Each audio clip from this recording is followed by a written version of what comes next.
Here, ons het U hulp nodig en ons vra dat U vanoggend genadig sal wees. Dit is so maklik om deur hierdie wêreld ingesluk te word en soos die wêreld te dink en soos die wêreld te redeneer.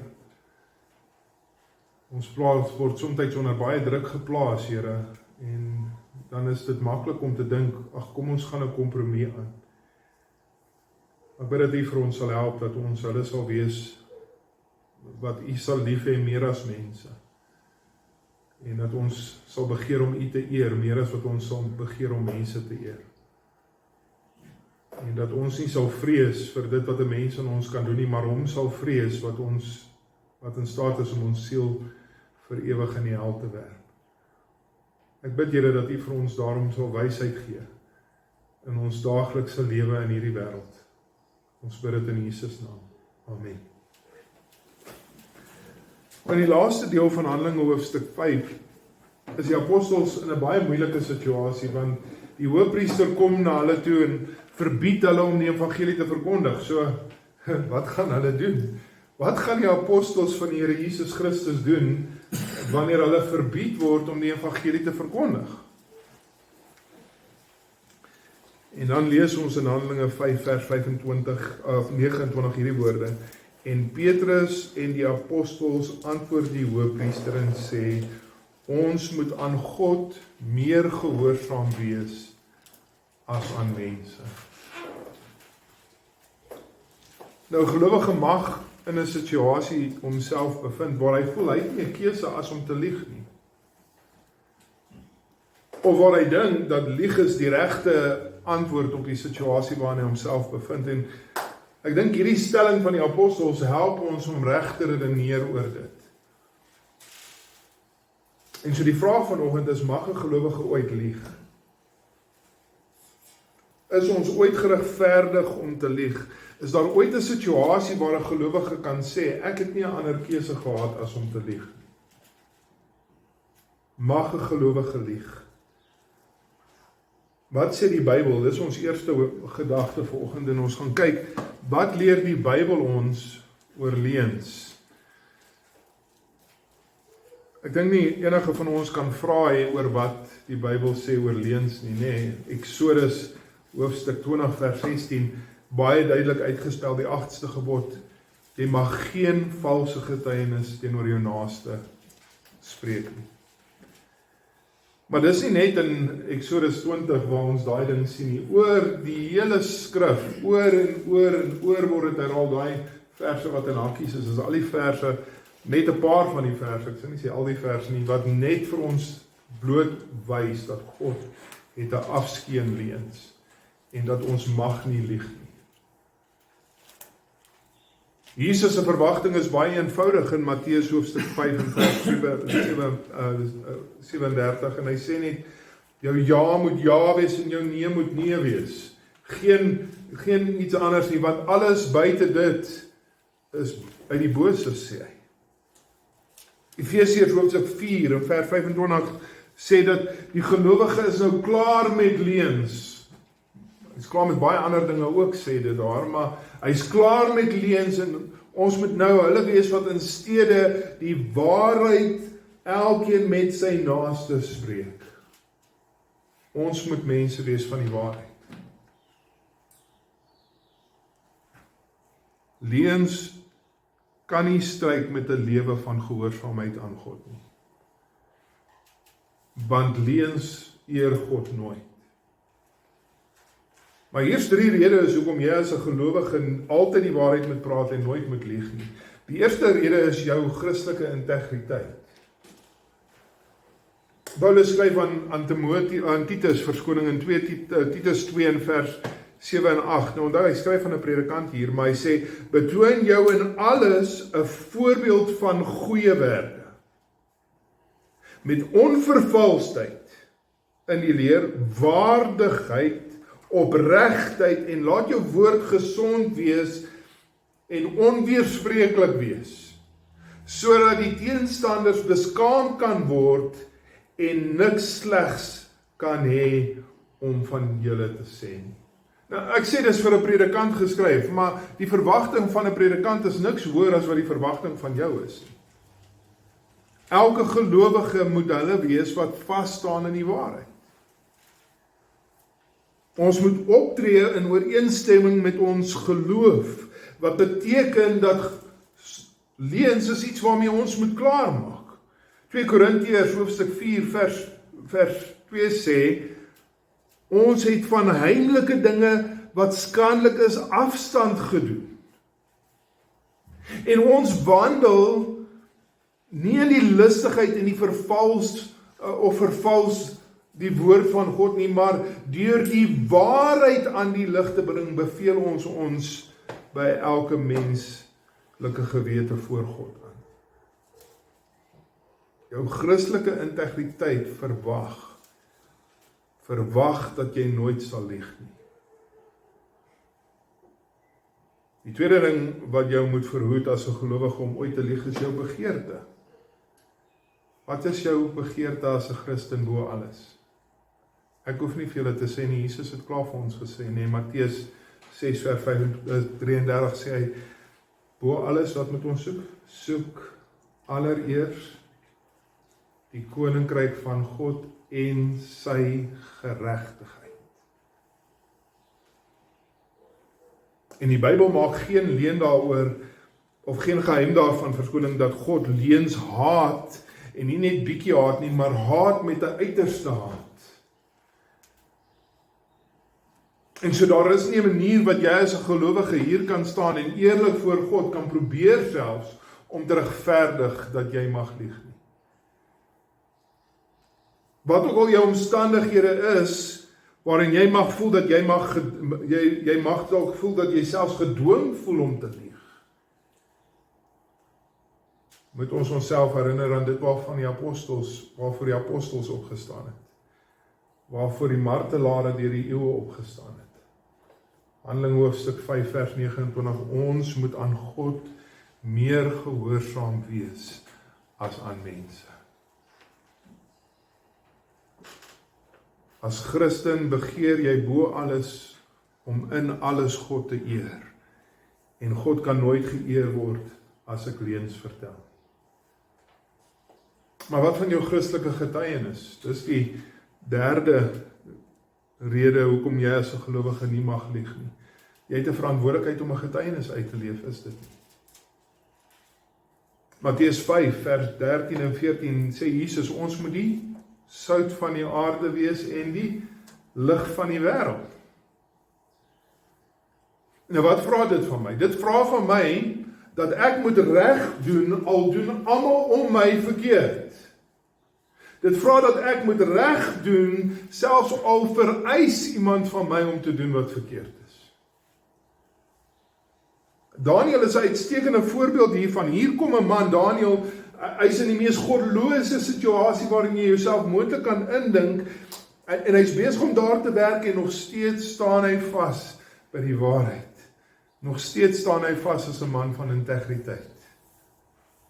En wat vir my so opvallend is van die verhaal van Daniël 6 vers 3 en 4, wat is vir my so opvallend is dat hierdie goddelose koning sien binne in Daniël iets raak, wat hy nie in enige van sy ander mense sien. En hy bevorder hom bo al die ander, bo die ministers en die landvoogte. Hoekom? Omdat hy 'n voortreffelike gees in hom gehad het. Broer en suster, ons moet uitstaan in hierdie bose wêreld, ons moet nie aan dit gelyk word nie. Ons het 'n verantwoordelikheid om 'n getuienis te lewer. Soos Efesiërs 5 vers 11 vir ons sê, ons moet nie gemeenskap hou met die onvrugbare werke van duisternis nie, maar wat moet ons doen? Ons moet dit eerder bestraf.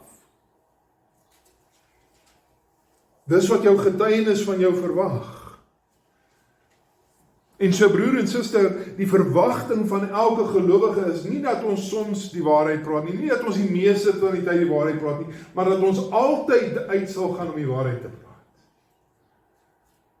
Leuns kan nie deel wees van jou lewe of jou optrede as jy begeer om God te eer nie. En ek hoop dis jou begeerte om God te eer in alles wat jy doen. En dit vra dan dat jy altyd hom sal eer ook deur om die waarheid te praat. dat jy sal lief wees vir die waarheid. Maar as ek dit sê, dan het ons 'n ander aspek van dit wat ons moet raak sien, en dit is, terwyl ons altyd die waarheid moet praat, moet ons die waarheid praat in liefde, nee, nie in aanval nie, nie in haat nie. Kolossense 4 vers 5 sê, laat julle woorde altyd aangenaam wees met sout besprinkel, sodat julle kan weet hoe om ieder een te antwoord. Nou, verstaan my mooi, want dis waar baie gelowiges die pad misloop. Dit maar liefde maak dat ons moes nou al hierdie dinge moet oorsien. En dat ons maar net moet probeer om die beste te doen vir iemand anders. Maar wat belangrik is dat ons sal verstaan is dat my liefde vir ander moet beteken dat ek met liefde sal praat, maar nie die leuen sal praat. Dis nie 'n geleentheid om te kompromieer op die waarheid nie. Ek herinner julle weer die apostels, Handelinge 5 vers 29, ons moet aan God meer gehoorsaam wees as aan mense. En ons weet uit Hebreërs hoofstuk 6 vers 18, ons weet, God kan nie lieg nie. En ons weet nou dat God se verwagting van ons as gelowiges is dat ons nooit sal lieg nie. Eksodus 20 en al die ander tekste deur die skrif wat oor en oor bevestig dat God van ons verwag om nie te lieg nie. En verder het ons dan nog hierdie wonderlike belofte van God. Belofte van God dat hy ons nooit in 'n situasie sal plaas waar ons nie 'n keuse het as om te lieg nie. 1 Korintiërs 10 vers 13. Geen versoeking sal julle aangryp behalwe wat menslik is nie. Maar God is getrou, wat nie sal toelaat dat julle bo julle kragte versoek word nie, maar hy sal saam met die versoeking ook die uitkoms gee, sodat julle dit kan verdra. Dis 'n belangrike belofte daai. Hebreërs hoofstuk 4 en vers 15 sê vir ons dat Jesus was versoek op elke manier net soos ons. Maar versoek op elke manier net soos ons, maar sonder om te sondig. So hy was versoek om te lieg, maar hy het nie gelieg nie. En ook hierin moet ons dan sy voorbeeld navolg. Ons moet begeer om God te verheerlik deur om die waarheid lief te hê en deur om die leuns te haat. Maar dit bring my dan by ons tweede vraag, en dit is dan nou meer van 'n praktiese vraag. Is daar ooit 'n regverdiging vir leuns? Want daar sommige, selfs binne in Christelike kringe, en kan ek self sê, selfs ouens binne in behoudende gereformeerde kringe, wat sê, terwyl dit so is, ja, gelowiges moet nie eintlik lieg nie, sê hulle daar sommige geleenthede waar dit toelaatbaar is.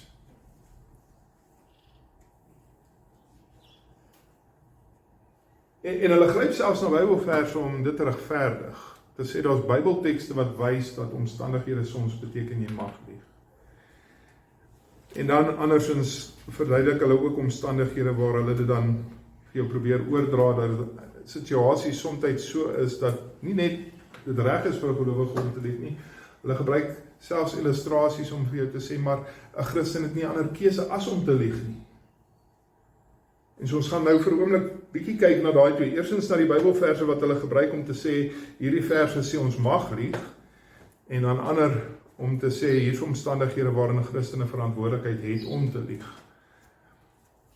So die eerste, die beweerde Bybelse ondersteuning. En hulle gryp gewoonlik na 3 tekste wat hulle sê, soms beteken dit dat leuns is soms toelaatbaar. Die eerste teks waarna hulle gryp is Eksodus 1. En ons ken die verhaal van ons kinderdae af, en ek hoop jy ken dit nie net van jou kinderdae af nie, ek dink hoop jy dit meer onlangs as dit gelees, maar die vroedvroue wat die babietjies van die Israeliete in Egipte beskerm het, onthou. Eksodus 1 vers 15 tot 21, Farao maak 'n bevel, hy sê dat die vroedvroue moet die Joodse seentjies, die oomblik wat hulle gebore is, moet hulle doodmaak. En het die Joodse vrou hulle dood, of het die vroedvrou hulle doodgemaak? Natuurlik nie. En toe kom Farao na hulle toe. En hy konfronteer hulle en hy vra vir hulle, hoekom het julle nie my bevel uitgevoer nie? En hulle antwoord was, wel, die Hebreëse vroue is nie soos die Egiptiese vroue nie, want hulle is sterk. En voordat die vroedvrou by hulle kom, het hulle alreeds gebaar, is wat hulle gesê het. Nou kom ons terug by dit wat ons weet. Ons weet dat hierdie vroedvrou het op een of ander manier dit so bewerk dat hierdie babatjies kan oorleef. Maar ons weet nie presies wat hulle gedoen het en hoe dit gewerk het nie. Dit word nie vir ons uitgespel nie. Daar's geen duidelikheid dat dit wat hulle vir Farao gesê het 'n leuen was nie. Al wat ons kan doen is ons kan spekuleer dat dit moontlik 'n leuen kon gewees het. Daar's ook geen aanduiding, en dis belangrik, daar's geen aanduiding dat God enige goedkeuring gegee het vir die feit dat hulle gelieg het nie. Ons weet God het hulle geseën, dit weet ons. Maar God het hulle nie geseën omdat hulle gelieg het nie. God het hulle geseën omdat hulle die Joodse babatjies laat leef het. Genesis hoofstuk 12 vers 3 sê, die Here sê vir die volk Israel, hy sê, ek sal seën diegene wat julle seën, en hom vervloek wat julle vervloek, en in jou sal die geslagte van die aarde geseën wees. So, God se seën oor hierdie vroedvroue was as gevolg van die feit dat hulle tot seën was van die mense van Israel. Hulle was nie geseën omdat hulle gelieg het nie, en so ek sê weer eens, is nie duidelik dat hulle hier gelieg het nie, ons weet nie. Ons spekuleer maar net daaroor. Maar wat belangrik is God het hulle nie geseën vir hulle leuns nie, hy het hulle geseën vir die lewe wat die babatjies wat hulle gered het. So die punt is, jy kan nie Eksodus 1 gebruik om te regverdig dat leuen soms toelaatbaar is nie. Want daar's geen aanduiding in hierdie teks dat dit aanvaarbaar is vir God. As hulle gelieg het, dat hy dit aanvaar. Die tweede teks wat hulle nagryp is Rahab. Dat julle vir Rahab, die prostituut wat die spioene versteek het in Josua hoofstuk 2.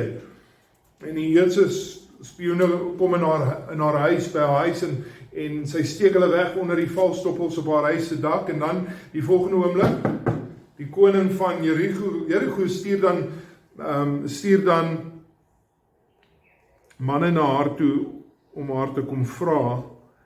En wat sê Rahab? Sy sê, ja, hulle was hier by my. Hulle het by my huis aangekom. Maar hulle is al lankal weg en hulle is al uit die stad uit. So wat weet ons? Ons weet Rahab het gelieg, is dit nie? Ons weet Rahab het gelieg. Sy het gelieg om hierdie Joodse manne te beskerm, maar let op wat sê die Bybel verder van Rahab. Die Nuwe Testament, wat sê die Nuwe Testament oor Rahab? Luister hier, Hebreërs hoofstuk 11, vers 31. Deur die geloof het Rahab nie saam met die ongehoorsaames omgekom nie. En luister hier, omdat sy die spioene in vrede ontvang het. Punt. Ander verwysing in die Nuwe Testament, Jakobus hoofstuk 2 vers 25, en is Rahab nie ook net so geregverdig uit die werke toe sy die boodskappers ontvang het en met 'n ander pad uitgestuur het nie. Wat beveel die Bybel aan in Rahab? Die Bybel beveel aan in Rahab die feit dat sy die spioene ontvang het, dat sy hulle verhoed het dat hulle gevang is en dat hulle veilig by haar kon wegkom. Die Bybel is weer eens geheel en al stil oor haar leuns. Die Bybel beveel nie haar leuns aan nie. Die Bybel verdoem nie haar leuns nie. Die Bybel sê niks oor haar leuns nie, en dis belangrik, enigiemand wat goeie eksegese van die skrif toepas sal weet, jy kan nie 'n argument voer uit stil swyg nie. Jy kan nie 'n argument voer uit iets wat nie bestaan, wat jy nie oorseker van of duidelik uitgespel is in die skrif nie. En verder is dit belangrik dat ons moet verstaan dat die verhaal van Rahab is nie in die Bybel om vir ons 'n morele les te leer oor of lieg reg of verkeerd is nie. Dis nie hoekom dit in die Bybel opgeteken is nie. Die res van die skrif is baie duidelik oor of leuns reg is of verkeerd is. En verder is dit belangrik dat ons ook sal onthou dat Rahab terwyl sy 'n gelowige was sy 'n gelowige uit die heidendom in die dae van die Ou Testament, wat beteken sy het nie die volle openbaring van God gehad nie.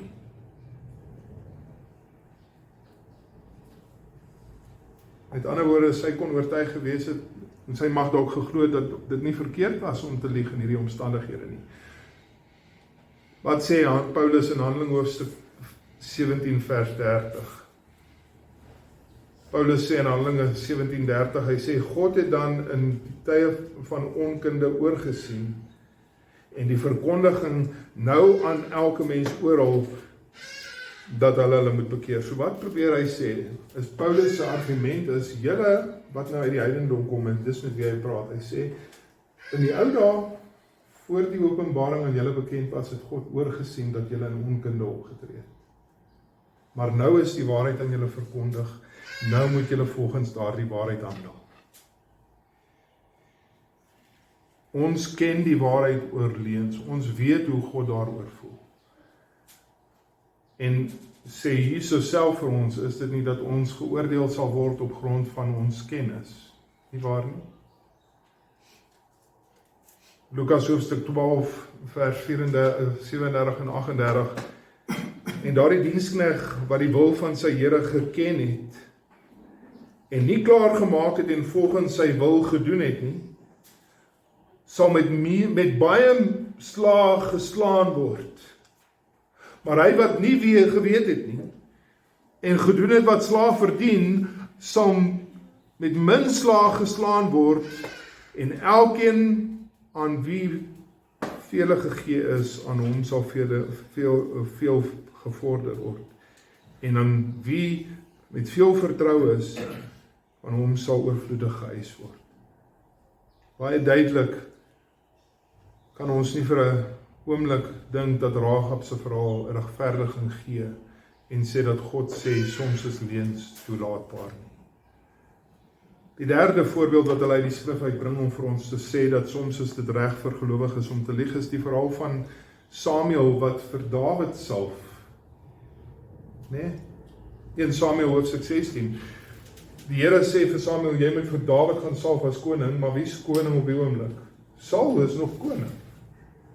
En so nou is Samuel bang, wat gebeur as Saul moet uitvind, ek gaan 'n nuwe koning salf, hy gaan my doodmaak. En so wat sê die Here vir Samuel? Die Here sê vir Samuel, as enigiemand vir jou vra, sê vir hulle, ek het gekom om 'n offer aan die Here te bring.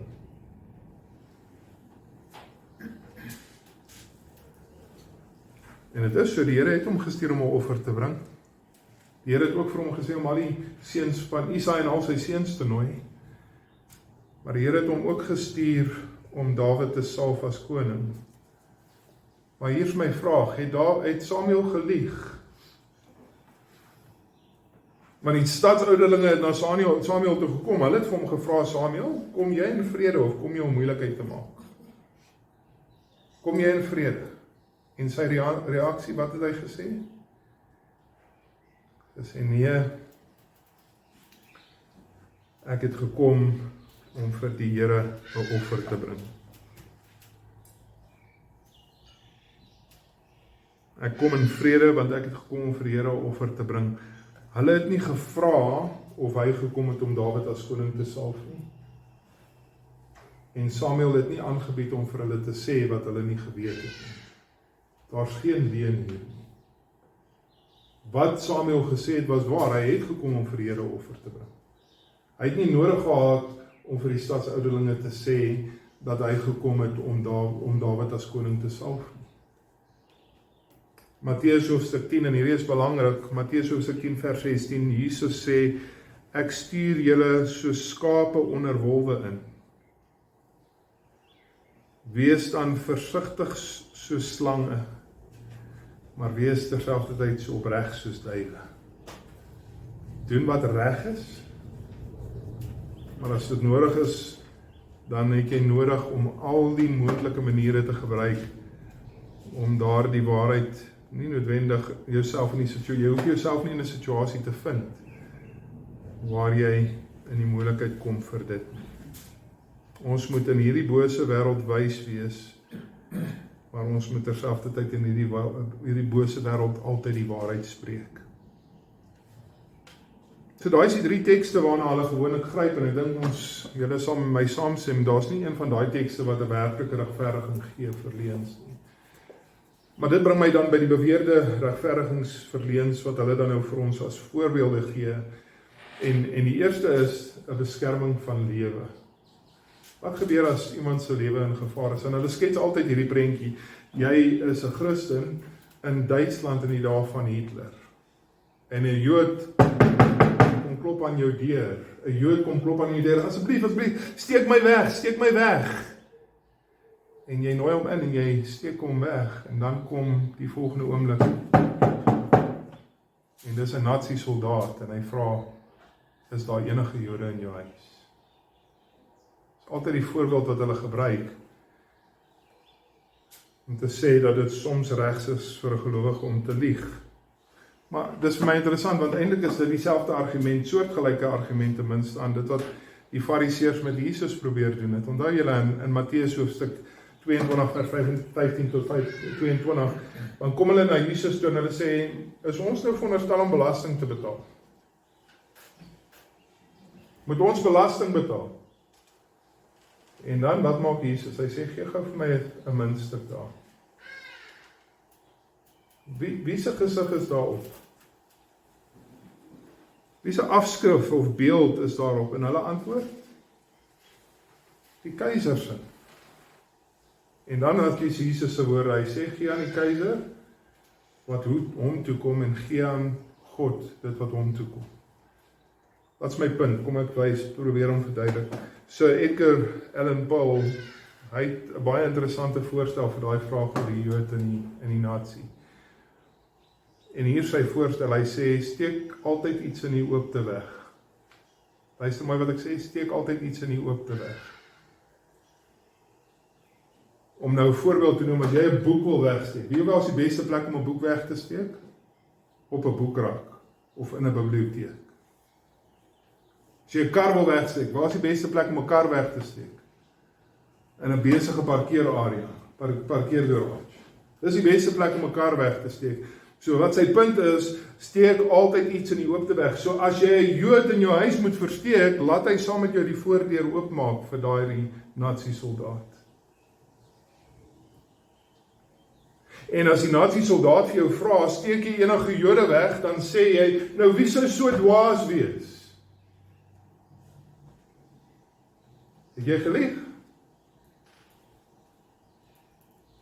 En as die Joodse soldaat, die Nazi-soldaat vir jou vra, is daar enige Jode in die huis, dan sê jy vir hom, welkom kind, kom kyk vir jouself.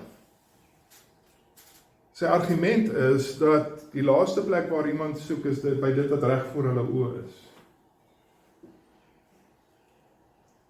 Die feit is dat as jy gesê het, nee, daar is nie enige Jode in my huis nie, dink jy vir 'n oomblik daai Nazi-soldaat sou jou in elk geval geglo het.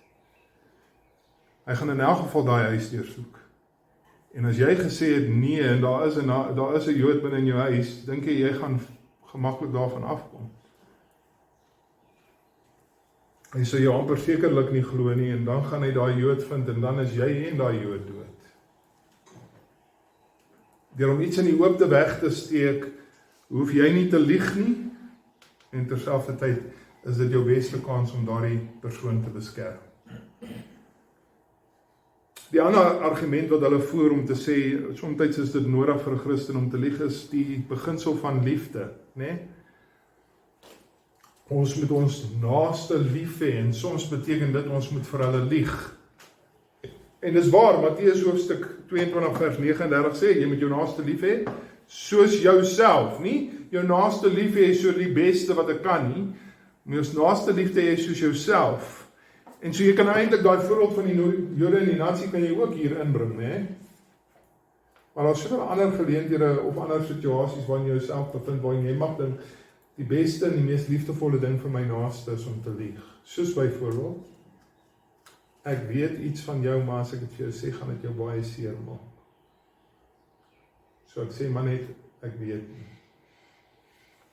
Of ek weet iets van iemand, en as iemand anders, soos die polisie, of nie noodwendig eers die polisie, het kan enig iemand anders wees, as iemand anders dit moet uitvind, gaan hierdie persoon 'n geweldige moeilikheid wees. So, ek sê net ek weet nie.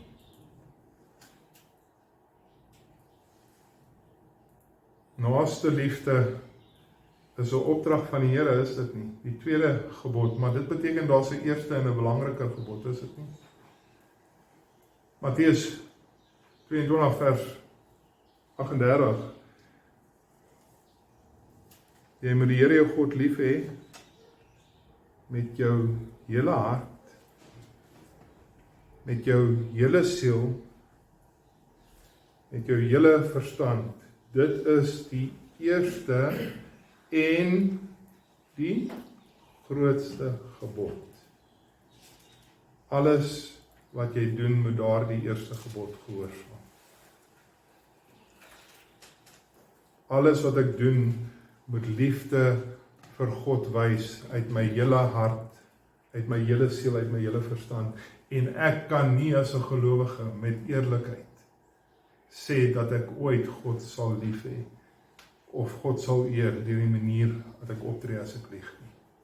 Want God haat leuns. Naaste liefde kan nie 'n regverdiging wees vir leuns nie, want naaste liefde is in gehoorsaamheid aan God. Ons wil God eer deur hoe ons teenoor ons naaste liefde betoon. Nog 'n voorbeeld is omstandighede, né? Dis wat baie ouens sê, maar die omstandighede bepaal, dit moet bepaal wat reg of verkeerd is. Dis nou byvoorbeeld soos as jou baas vir jou sê, as jy nie lieg, dat hy vereis van jou om te lieg, en as jy nie vir hom lieg nie, gaan jy dalk jou werk verloor. So, wat is die beter opsie? Gaan ek nou maar lieg sodat ek my werk behou? Of iemand se lewe is in gevaar, en die enigste manier hoe jy dink jy kan hom beskerm is deur om vir hom te lieg. Of die waarheid gaan in 'n situasie soveel meer skade doen as wat 'n onskuldige leuen sal doen as ek dit vertel. Ons 'n interessante verhaal van iemand wat gelieg het in die Bybel, 1 Samuel 29 vers 1 tot 11, Dawid. Wonder of julle dit kan onthou, hy het homself mos mal gehou. Toe gaan hy dan na die Filistynse koning Agis toe en hy sê vir hom, hy gee voor dat hy's kwaad vir Saul. En hy sê, ek is bereid om te gaan veg teen my eie mense, teen die mense van Israel. Ek is kwaad vir Saul, ek sal teen my eie mense opstaan. En as die Here nie ingegryp het en daardie Filistynse heersers gesê het, ons gaan nie vir Dawid saam met ons oorlog toe vat teen sy eie mense nie, want hy gaan omdraai teen ons weg. As dit nie is dat die Here ingegryp in daai situasie verander het nie, kan jy vir jouself indink waar dit sou opeindig. Maar hier is die ding, ons het nie te nodig om te worry of te vra of wat Dawid gedoen het reg of verkeerd was nie. Die mense en Dawid self sê vir ons, hy wys vir ons, en die mense wys vir ons dat sy optrede was verkeerd. 1 Samuel 30 vers 6, so dis nou net 6 verse na daai hoofstuk, nee, want hoofstuk 29 vers 1 tot 11, dis die verhaal, maar dis die hele hoofstuk lank. En dan eindig dit hier, en Dawid het baie benoud gehad, want die manskappe het gepraat om hom te stenig. Want die siel van al die manskappe was verbitterd, elkeen oor sy seun en sy dogter. En dan hierdie woorde, maar Dawid het homself versterk in die Here sy God. Wanneer jy in die sonde geval het, hoe versterk jy jouself? Hoe versterk jy jouself in die Here jou God? Jy versterk jouself in die Here jou God deur om jou geloof te vernuwe, en in sonde berou voor die Here te kom en vergifnis te vra en by hom vergifnis te vind.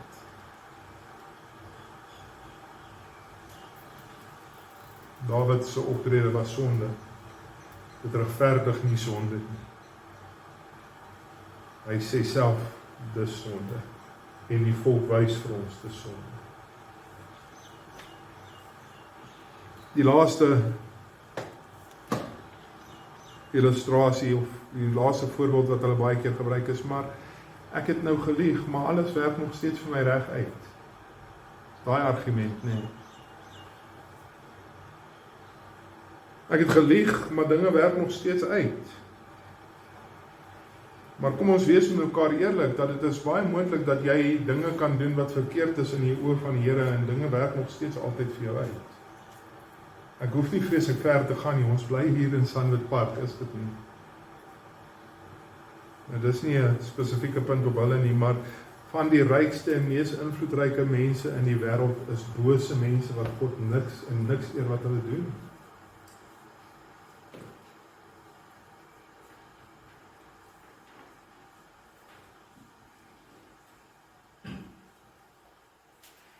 Weet jy wat sê Psalm 73 van hulle?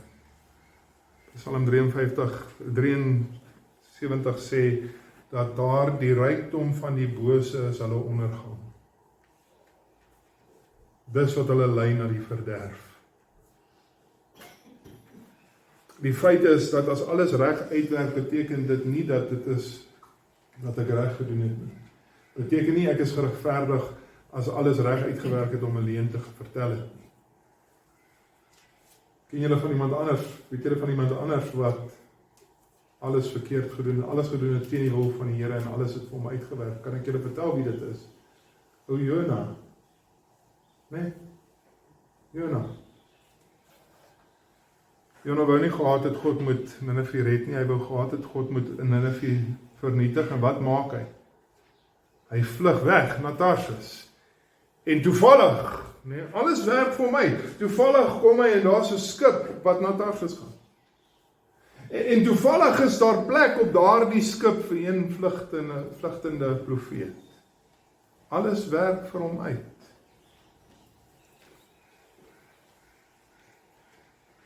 Beteken dit was die Here se wil vir hom om na Tarsus te vlug? Kom ons wees nie belaglik nie, die Bybel is duidelik daaroor, nee. Die Bybel is baie duidelik oor wat die Here se begeerte vir Jona was. En dan wil ek vir jou bysê, die Bybel is baie duidelik oor wat die Here se begeerte vir jou is, wanneer dit kom by leuns. Hy het dit uitgespel, oor en oor. Oor en oor word dit uitgespel, dat ons die waarheid moet lief hê en weens moet haat.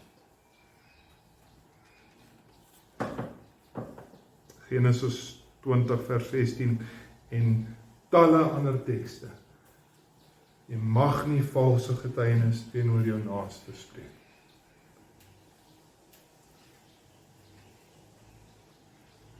Want God haat leuns en gelowiges moet nooit poog om te soek vir regverdiging vir leuns.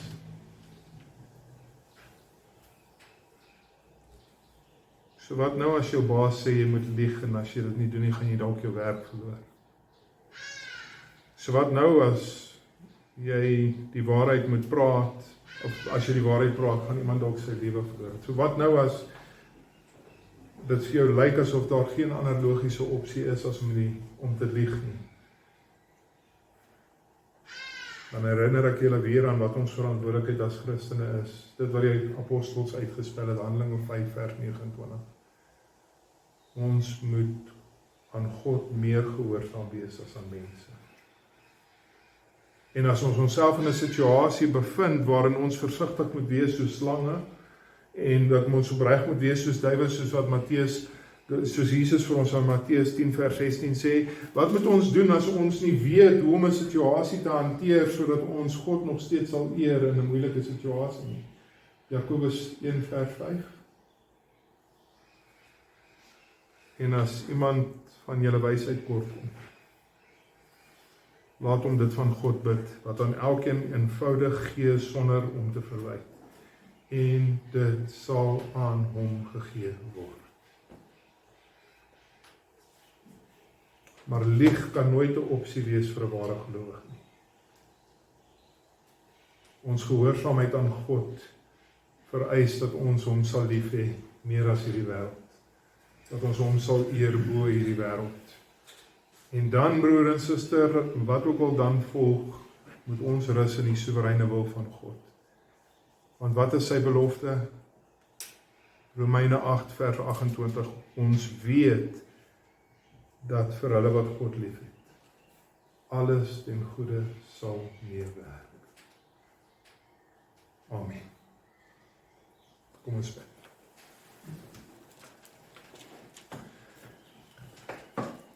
Dit is maklik om hierdie woorde te spreek. En dit is selfs maklik om hierdie woorde te hoor. Maar dit is 'n ander ding wanneer ons by hierdie deure uitgaan en ons moet hierdie dinge gaan uitleef. En so pleit Here dat U vir ons 'n liefde sal gee vir Christus.